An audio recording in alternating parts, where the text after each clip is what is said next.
Europe 1 Soir Week-end. 19h, 21h, Pascal de la Tour du Pin.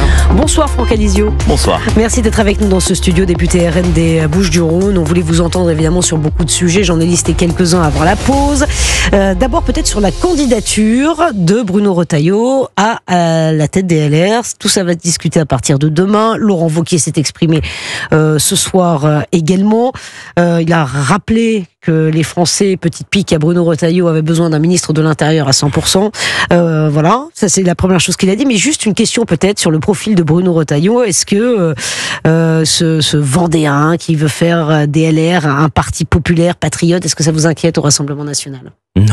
Non, pour le coup, et j'ai beaucoup moins d'expérience que... Il a dit qu'il était prêt à travailler avec tout le monde, hein, dans une interview aux Parisiens. Oui, ouais.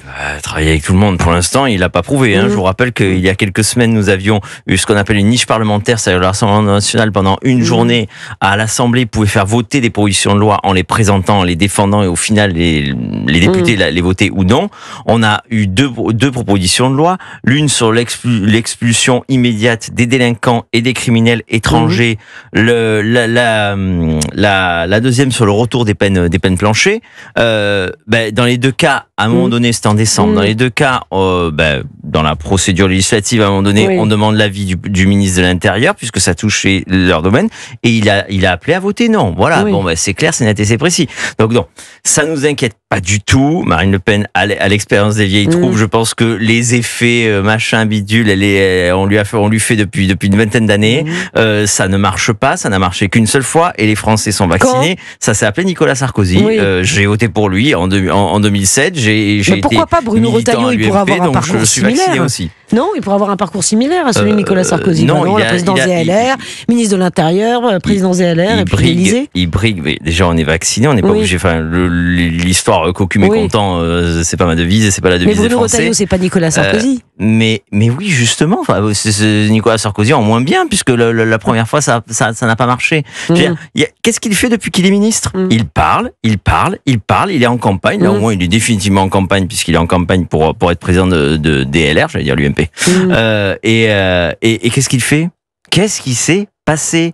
Il nous avait promis la transformation de l'AME, on l'aurait suivi, on aurait voté, on aurait été avec lui. Il faut peut-être un peu de temps. La transformation de l'AME en AMU, c'est-à-dire l'aide médicale d'État, en aide médicale d'urgence. Ça aurait fait juste économiser 600 à 700 millions d'euros aux Français, et ça aurait coupé une des pompes aspirantes de l'immigration clandestine. Il ne l'a pas fait. Non, il ne faut pas du temps. Je veux dire, la France n'a pas on n'a plus besoin de temps. Il faut agir tout de suite. Il faut agir tout de suite. Lorsqu'il a été reconduit en tant que ministre de l'Intérieur, il fallait poser des conditions. Il a posé 0 condition. C'est l'une des rares fois où M. Wauquiez avait raison de dire il n'a pas posé de conditions, on aurait dû se retirer. C'était quoi les conditions ? C'était un référendum sur l'immigration. Il s'est assis dessus. Pourquoi il n'a pas exigé un référendum sur l'immigration au président public en contrepartie de rester dans son gouvernement macroniste ? Non, il est resté sans condition.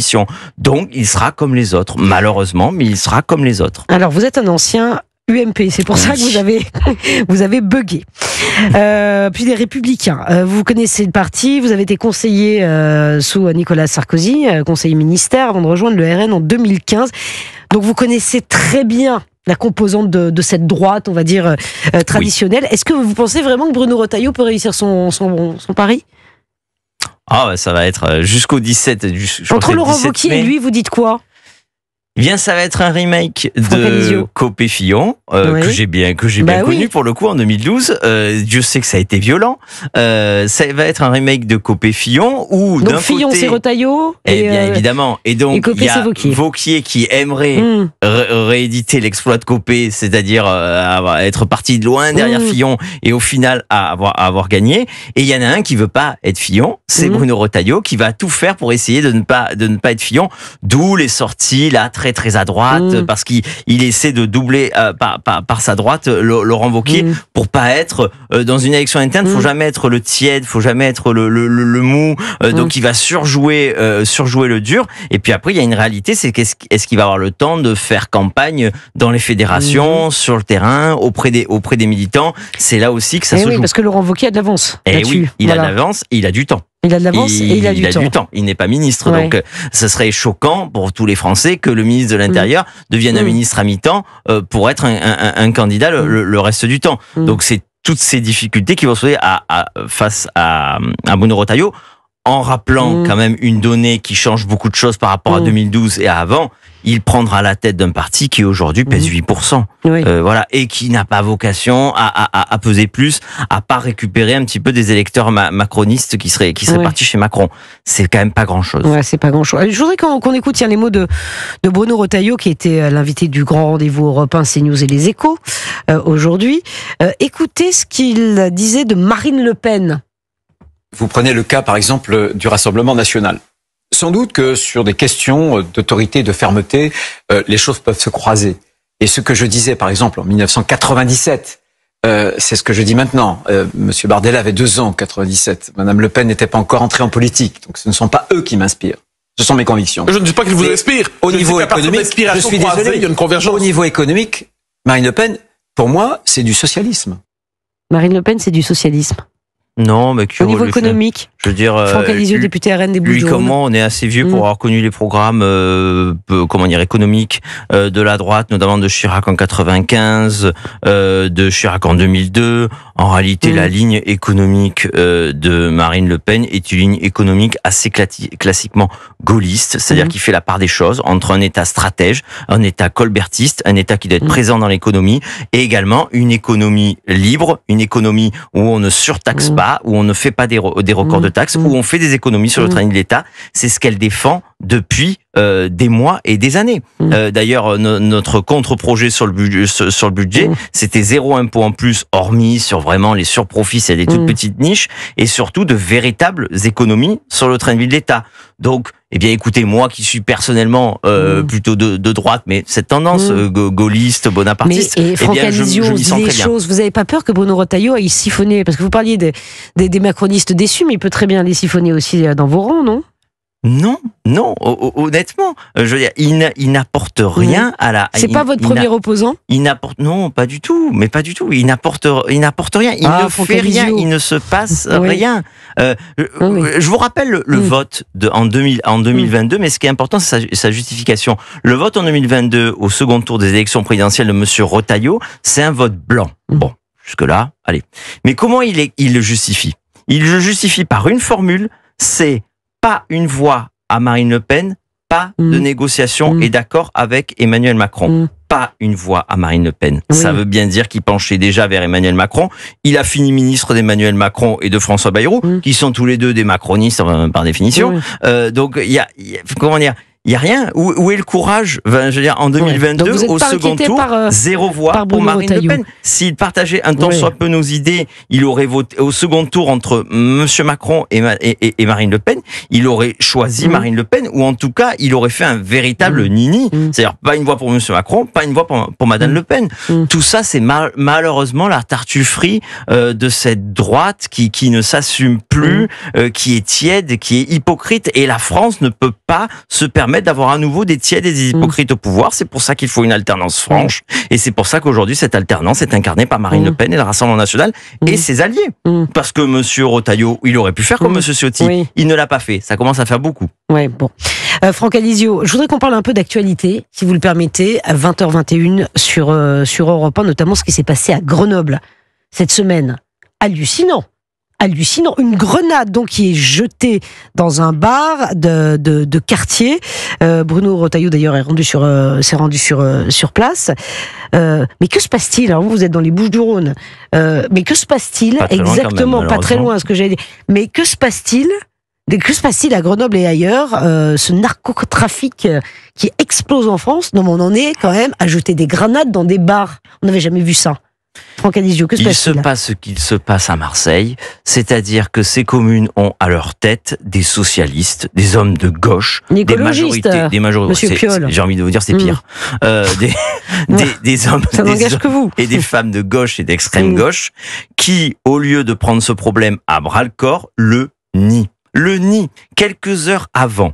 Monsieur Piolle, dans Libération. Monsieur Piolle, dans Libération, explique que si on n'a qu'à lui reprocher l'insécurité, c'est pas grave, il s'en fiche parce que s'il y a que de l'insécurité dans sa ville, alors ça veut dire que tout va bien parce que tout le reste va bien.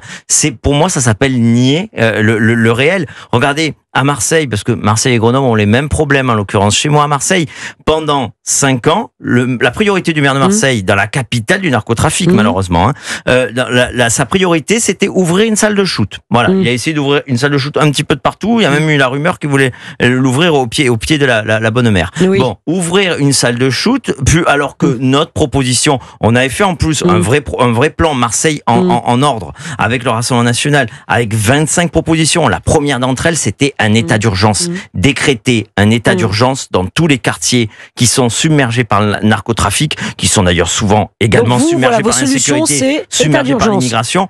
Un état d'urgence dans ces quartiers aussi longtemps qu'il le faut pour donner à la police et à la justice des moyens, ce qu'on appelle exorbitants du droit commun, c'est-à-dire de véritables moyens pour travailler efficacement et arriver à avoir des résultats. Voilà. Et bien, au lieu de ça, et puis on a eu très peu de policiers municipaux. En plus, la police municipale, c'est l'ennemi juré de la gauche et de l'extrême gauche. On a eu très peu de vidéosurveillance. En plus, voilà. Rien n'est fait. Rien n'est fait contre l'insécurité. Rien n'est fait contre le narcotrafic.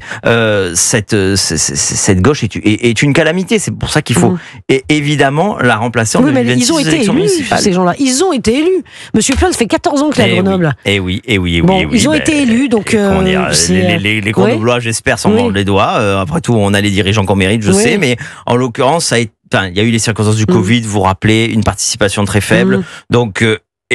faisons en sorte qu'en 2026, il y ait une très forte participation et qu'à partir de là, nos villes soient reprises par des gens qui pensent vraiment au bien commun, à la sécurité, à la propreté, à des choses justes, à une gouvernance de bon sens. Mais ce qui est dingue, c'est que ça touche aussi des villes. Enfin, on parle de Grenoble, on parle de Marseille, mais ça peut toucher des villes comme Poitiers, Rennes, Nantes. Enfin, je veux dire, c'est plus localisé. Oui. Mais comment vous l'expliquez ça? Je vois. Au début, c'était Marseille, et puis maintenant, c'est toutes les petites communes où tout allait très bien jusqu'ici. Des communes de 10 000 habitants, de 5 000 habitants, de 15 000 habitants, où on voit apparaître des points de deal. La marseillisation, ça va très loin. Ça va jusque dans le Gard, ça remonte jusqu'à Grenoble, vous l'avez vu, ça va jusqu'à Nice. Une ville comme Nice, qui normalement jusque-là Nice était également dans une situation très difficile, avec des zones de non-droit. Vous êtes d'accord, la mexicanisation de la France? C'est Bruno Retailleau qui a dit ça. Oui, on peut employer tous les termes qu'on veut, mais la réalité, c'est qu'il faut d'abord des mesures nationales, d'ailleurs, parce que dans ces zones, il faut d'abord des mesures législatives nationales et des mesures municipales. C'est ce que notre plan rappelait. Et puis quelque chose de très simple, et je ne relie pas tout à ça, mais à un moment donné, il faut toujours avoir une vision globale de ces problèmes. Je veux dire, du narcotrafic découle l'insécurité, mais de l'immigration découle le narcotrafic et l'insécurité. Parce que moi, je sais qu'à un point de deal qui est à 500 mètres de la gare à Marseille, de la gare Saint-Charles, tous les jours, il est tenu par de nouveaux clandestins, de nouveaux MNA, les fameux mineurs isolés, clandestins, qui viennent et qui sont recrutés pour tenir ces points de deal. Vous voyez qu'il y a un lien entre narcotrafic, insécurité, délinquance et immigration, malheureusement, mais c'est factuel. Et je vais vous faire rebondir sur les mineurs qui sont souvent utilisés par ces narcotrafiquants, d'accord? Je vais vous donner le résultat de ce sondage CSA pour Europe 1, CNews et le JDD. 81% des Français sont favorables à la suspension de l'excuse de minorité pour les mineurs qui participent à des crimes graves. 82% sont favorables à des peines de prison courtes pour les mineurs dès le premier délit. Nous sommes d'accord. Le Rassemblement national a toujours défendu ça. Nous sommes bien évidemment d'accord. Les Français sont massivement d'accord avec cette proposition, tout simplement parce que, cette loi est complètement caduque par rapport à ce qu'est aujourd'hui un mineur. Voilà, je veux dire, c'est un jeune de 14 ans qui a abattu le chauffeur de VTC à Marseille. Donc voilà. Recruté sur Internet par quelqu'un qui était en prison. Exactement. Voilà. Donc chez nous, malheureusement, on est toujours précurseurs. Il faut changer la loi. Il faut changer la loi pour les mineurs. Il faut la faire évoluer. Oui, évidemment. Il faut faire ce que les Français veulent, et on arrive à un consensus. C'est toujours pareil. Quand on arrive à des 80% des Français qui sont d'accord avec une proposition, on se demande pourquoi elle ne passe pas ni en projet de loi ni en proposition de loi à l'Assemblée nationale. Nous, en tant que députés, ça nous rend fous. On n'a jamais les bonnes propositions de loi, les bons projets de loi qu'il faut voter. Et à chaque fois qu'on nous les propose, on les vote. C'est pour ça qu'on est déçus quand de l'autre côté, nos collègues, je vous dis, le ministre de l'Intérieur, ça suit pas. Et pourquoi ça suit pas? Ne vote pas Pourquoi ça suit pas? Parce qu'aujourd'hui, ceux qui continuent à tenir le contrôle d'une partie de l'Assemblée, c'est la minorité macroniste. qui donc fondamentalement n'est pas aligné sur nos convictions, qui est aligné grosso modo sur des convictions sur les mineurs, de je crois que centre-gauche. je disais quand même, ça fait consensus. Tout le monde reconnaît qu'aujourd'hui, la justice, les forces de l'ordre, tout le monde reconnaît que les mineurs d'aujourd'hui, enfin la loi n'est plus adaptée à ce qui se passe. Eh bien qu'ils y aillent. Encore une fois, nous les soutiendrons à chaque fois que ça ira dans le bon sens. Vraiment, vous les soutiendrez ? Nous les soutiendrons, mais évidemment, on l'a toujours fait. On l'a toujours fait. On a même voté une loi immigration il y a un an qui était largement insatisfaisante, mais il y avait 10% de progrès dedans. On a quand même voté. Elle a été détricotée par le président de la République à travers le Conseil constitutionnel. Oui, la loi immigration. Gabriel Cluzel, merci d'être avec nous dans ce studio. Bonsoir. Nathan Devers, bonsoir. Vous venez d'écouter effectivement Franck Alizio. Juste peut-être un mot, une question à Franck Alizio, député RN des Bouches-du-Rhône. Oui, Nathan Devers. Moi, j'aurais une question. Comment vivez-vous le fait que le parti LR, qui au moment des législatives était un parti que tout le monde disait mort, ou en tout cas extrêmement faible, qui n'a pas fait un score particulièrement mirobolant aux législatives, se retrouve aujourd'hui encore une fois sur une position presque de phénix, quoi. Il est en train de renaître, de reprendre de l'importance politique, d'être au gouvernement, sur un terrain qui est extrêmement proche du vôtre. Je vous ai entendu tout à l'heure, mais qui est quand même extrêmement proche du vôtre, qui reprend certains de vos concepts, qui reprend certains de vos propositions, en les diluant un peu, d'accord. Mais est-ce que vous n'avez pas fondamentalement quand même peur qu'il marche sur votre territoire ? Mais ma réponse est dans votre question. Vous l'avez dit, qui est au gouvernement ? Bon, voilà, fin du sketch. Il est au gouvernement. Il est dans un gouvernement macroniste, dirigé par le macroniste historique qu'est François Bayrou. Pour faire quoi ? Pour faire rien. Donc, les Républicains continuent à faire ce qu'ils font depuis 10 ans, c'est-à-dire singer, faire semblant de parler comme le Rassemblement national, tout en ne faisant jamais rien. Je veux dire, jamais rien. Nous avions des propositions de loi pour l'expulsion immédiate des délinquants et des criminels, je le disais tout à l'heure, et le retour des peines planchées. Ils n'ont voté ni cette proposition de loi, ni l'autre. Et au banc du gouvernement, il y avait Bruno Retailleau et il a donné un avis défavorable. Donc à partir de là, non, je vous rassure, on n'a aucune inquiétude là-dessus. Ils continueront à avoir une politique de Tartuffe. C'est malheureux, c'est triste, mais ils ont eu l'occasion de partir. Il y avait un bateau qui est parti avec monsieur Ciotti vers nous. Mais il fallait nous rejoindre. Il fallait sauter ce pas pour faire véritablement une alternance franche. Et voilà, pas des tièdes et des hypocrites. C'est ce que vous disiez effectivement, Franck Alizio. Nous suivrons ça évidemment avec beaucoup d'intérêt. Merci beaucoup d'être venu dans ce studio. Merci à vous. Franck Alizio, député RN des Bouches-du-Rhône. Europe 1, le journal permanent.